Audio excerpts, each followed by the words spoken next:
ISROനെ കുറിച്ച് നോക്കാം. Indian space research organisation. First അതിൻ്റെ പേര് ഇന്ത്യൻ സ്പേസ് ഒഡീസി എന്നുള്ളതായിരുന്നു. 1962 Indian national committee of space organisation എന്ന് പറയുന്ന ഒരു committee under the leadership of Vikram Sarabhai start ചെയ്തു. And he was known as a father of the Indian space programme. And അതിൻ്റെ activities നമ്മൾ rockets എല്ലാം ലോഞ്ച് ചെയ്തു from Thumba. പക്ഷേ later on what happened is 1969 നമ്മൾ ആ ഒരു Indian national committee for research എന്ന് പറയുന്ന സംഭവം ISRO എന്ന് പറയുന്നൊരു പക്ക ഓർഗനൈസേഷൻ ആയിട്ട് നമ്മളത് അതിൻ്റെ ആക്ടിവിറ്റീസ് എല്ലാം കണ്ടക്ട് ചെയ്യാനായിട്ട് സ്റ്റാർട്ട് ചെയ്തു. അങ്ങനെ ISRO ശരിക്കും പ്രോപ്പറായിട്ട് ISRO എന്നുള്ള പേരിൽ സ്റ്റാർട്ട് ചെയ്തത് ഈ പറയുന്ന എന്താ പറയുക ഇന്ത്യൻ സ്പേസ് ഒഡീസി തുടങ്ങിയിട്ട് 7 വർഷം കഴിഞ്ഞിട്ടാണ്, 69 ആൻഡ് ആദ്യം അത് അറ്റോമിക് എനർജി ഡിപ്പാർട്ട്മെൻറ്റിൻ്റെ അടിയിലായിരുന്നു. പിന്നീട് അത് സ്പേസ് ഡിപ്പാർട്ട്മെൻറ്റിൻ്റെ അടിയിലേക്ക് വന്നു. നമ്മൾ ആദ്യത്തെ സാറ്റലൈറ്റ് ആയിട്ടുള്ള ആര്യഭട്ട 75 ലോഞ്ച് ചെയ്തു.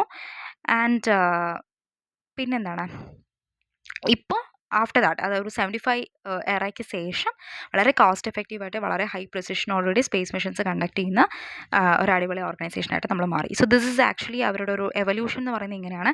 62 ആദ്യം വിക്രം സാരാഭായിൻ്റെ ഒരു ലീഡർഷിപ്പിൽ നമ്മൾ തുടങ്ങുന്നു. അതിൻ്റെ പേര് അന്ന് എന്താണ് ISRO എന്നായിരുന്നില്ല, അത് അങ്ങനെ ആവുന്നത് 69 മനസ്സിലാക്കുക. ആദ്യം അറ്റോമിക് എനർജീൻ്റെ അടിയിലായിരുന്നു, പിന്നെ 72 സ്പേസ് ഡിപ്പാർട്ട്മെൻറ്റിൻ്റെ അടിയിലേക്ക് വരുന്നത്. ആര്യഭട്ട ലോഞ്ച് ചെയ്യുന്നത് 75 അതുപോലെ തന്നെ 75 ശേഷമാണ് നമ്മളിപ്പോൾ ഒരു ഗ്ലോബൽ ലീഡറായിട്ട് കണ്ടിന്യൂ ചെയ്യുന്നത്.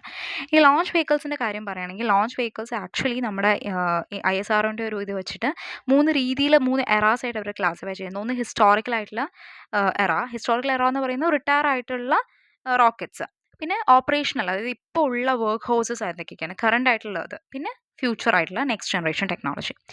അപ്പം അതിൽ ഹിസ്റ്റോറിക്കൽ നമുക്ക് ഇതിൽ എക്സ്പ്ലെയിൻ ചെയ്യാം.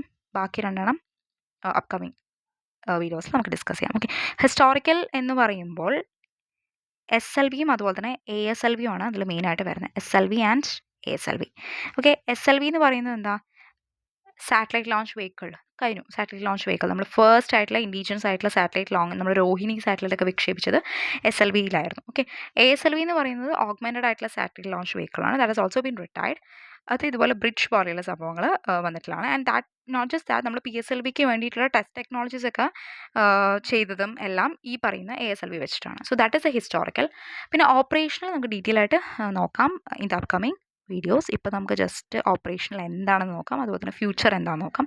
ഫ്യൂച്ചർ ടെക്നോളജീസ് എന്ന് പറയുന്നത് ഒന്ന് RLV-TD ആണ്. RLV-TD എന്ന് പറഞ്ഞാൽ റീയൂസബിൾ ആയിട്ടുള്ള ലോഞ്ച് വെഹിക്കിൾസിൻ്റെ ടെക്നോളജീസ് ഡെമോൺസ്ട്രേറ്റ് ചെയ്യാനും, സ്ക്രാംജെറ്റ് എൻജിൻസ് എന്ന് പറയുന്നത് വളരെ ഹൈപ്പർസോണിക് ആയിട്ടുള്ള എയർ ബ്രീത്തിങ് പ്രൊപ്പൽഷൻസ് ഉള്ള എൻജിൻസ്, ജെറ്റ് എൻജിൻസ് ആണ്. ഇത് ഫ്യൂച്ചറാണ്. This is not yet done.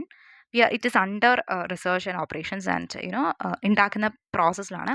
Operational ഇപ്പോൾ ഉള്ളത് ഇതൊക്കെയാണ് PSLV, GSLV, അതുപോലെ തന്നെ SSLV, പിന്നെ LVM-3 ഉണ്ട്, സൗണ്ടിങ് റോക്കറ്റ്സ് ഉണ്ട്. ഇതൊക്കെ എന്തൊക്കെയാണ്? PSLV എന്ന് വെച്ചാൽ പോളാർ സാറ്റലൈറ്റ് ലോഞ്ച് വെഹിക്കിളാണ്.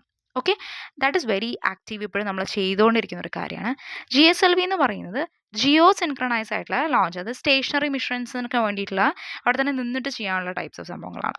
SSLV എന്താണ്? സ്മോൾ സാറ്റലൈറ്റ് ലോഞ്ച് വെഹിക്കിളാണ്. അതും ആക്റ്റീവ്ലി ഇപ്പോൾ പോകുന്ന സാറ്റലൈറ്റ് മാർക്കറ്റ്സിലുള്ള ഒരു സാധനമാണ്.